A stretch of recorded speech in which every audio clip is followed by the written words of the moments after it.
Hey y'all, welcome to Sandy's Library. I'm Sandy and we're back for part 4 of the Religion Wars.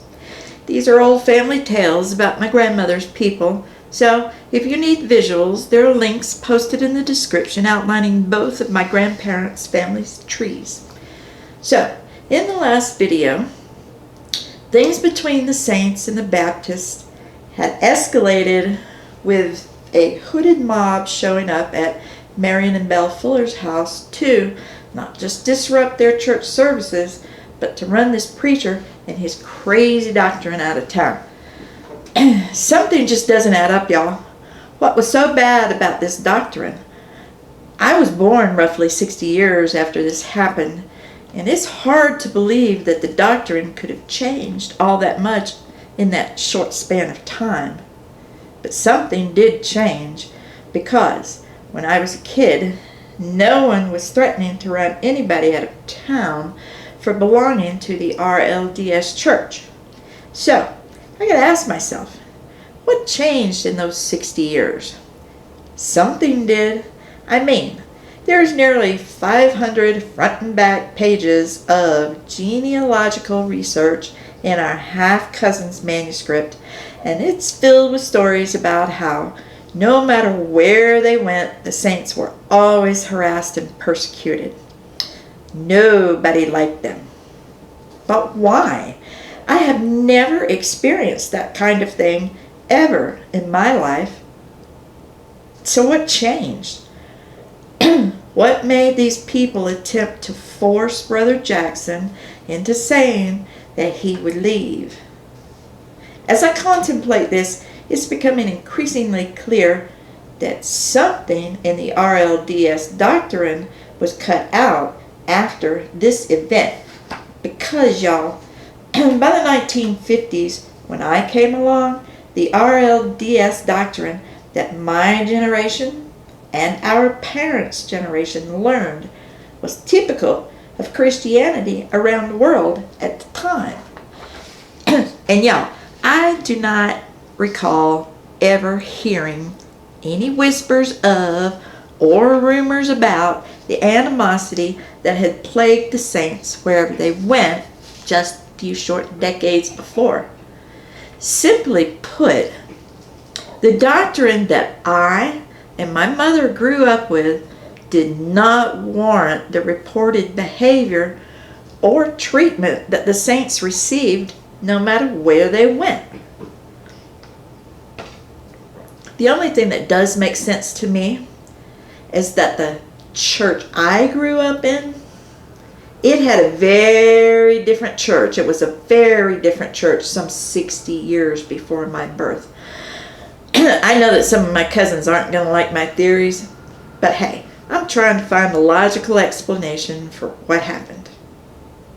And if you have a better one, then maybe you should go make your own videos. I'm not saying this is what was, but it is one possibility of what could have been. Truth is, we ain't never gonna know. But what we do know is, here we have Brother Jackson, who's faced with this angry mob, and they're telling him that he has to go. So, what does he do? Well, according to our half-cousin, he says, I have come here to tell you people a message from God, and I'm going to tell it. He says, if you kill me, then I'll die telling this message. I'll never leave this way. I'll be preaching this gospel when you kill me, and wherever I go, I'll tell this message. So, what did the Baptists do? They threatened to kill the preacher and his flock. So it shouldn't be any surprise to anyone that a skirmish broke out.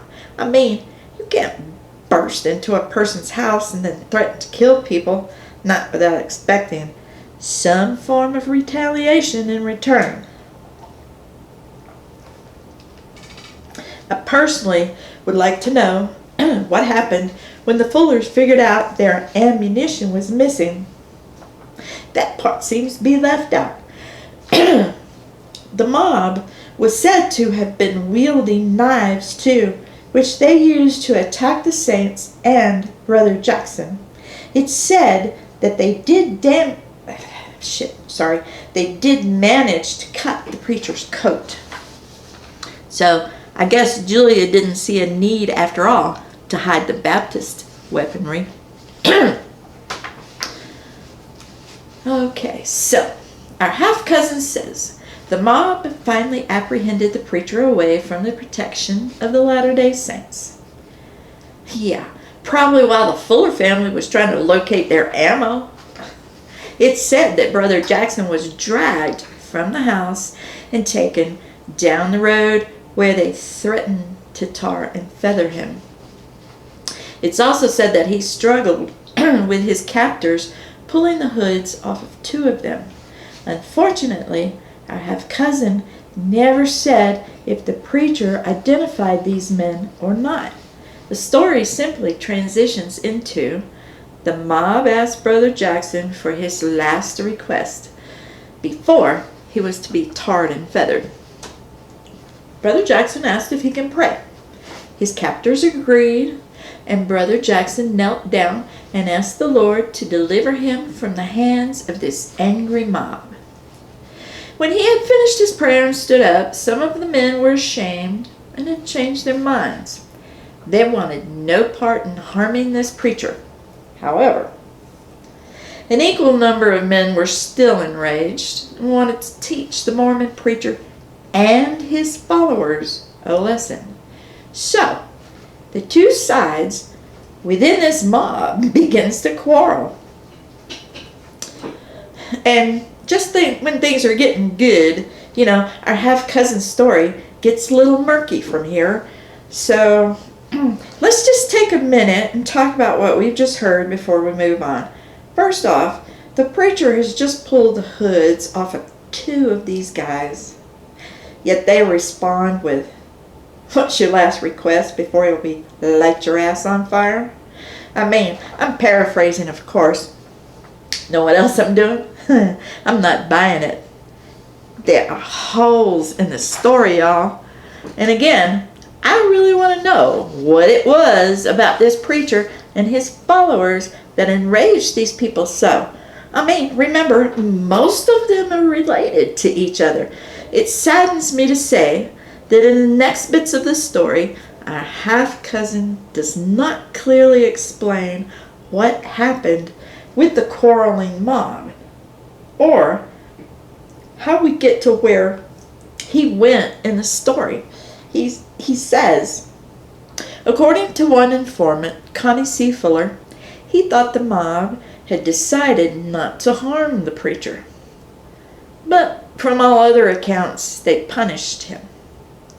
And y'all remember what Connie said there, because later on he changes his tune completely. Our half-cousin states, it's not said if the preacher was actually tarred and feathered, but that the mob did tie him to a log where they proceeded to beat him, leaving large knots upon his head. Again, the preacher, they warned the preacher to take his gospel and leave the country. And then they dragged him back to the Fuller house and departed into the night. At this point in the story, I'm asking myself, what the hell were the Fullers doing all this time? Still looking for their ammo? I mean, either the storyteller never said or the interviewer chose to leave that part out. It said that when the beaten and battered preacher was reunited with his frightened flock, that he gave them a prophecy as he dusted the community off his hands. He said, the land around Berea would now be cursed, and it would become void and desolate. We're going to get into the preacher's prophecy, but first I want to address this frightened flock. The only thing that I can think of that would have frightened the Fullers is their inability to find their ammunition. The way they had protected themselves. Willie's mother, Julia, must have done a really good job of hiding her in-laws' ammo, since no one appears to have gone to the preacher's rescue. It's also worth noting that there is no mention of the mob's faction that wanted to show the preacher mercy they didn't come to his rescue either. According to our half-cousin, the saints were waiting at the Fuller home when the battered and beaten preacher was dumped in their yard some hours later. It's also reported that Willie and Lizzie stayed the night at the Fuller home, probably to help care for the wounded preacher, but most likely also because there's safety in numbers. You know, I wonder if the Fullers ever found their hidden ammo. I mean, there is no and there's no mention of how this all played out beyond a note saying the saints spirited the preacher away to safety a few nights later. It's also said that Willie rode along with the preacher in the back of the wagon. So, y'all, from here the story takes a turn toward the fantastical. Apparently the saints set out on their journey under the cover of darkness, their best chance to get Brother Jackson to safety, when 3 men on horseback showed up. It's said that these 3 men rode alongside them, and so close to the saints that the horses' heads were in the bed of the wagon with the preacher and Willie. It's reported that neither Willie nor the preacher could identify these men. They had never seen them before, and the horsemen rode in silence. Willie didn't know what to say, so he kept quiet, as did the preacher. The 3 men rode with the saints until they reached safety.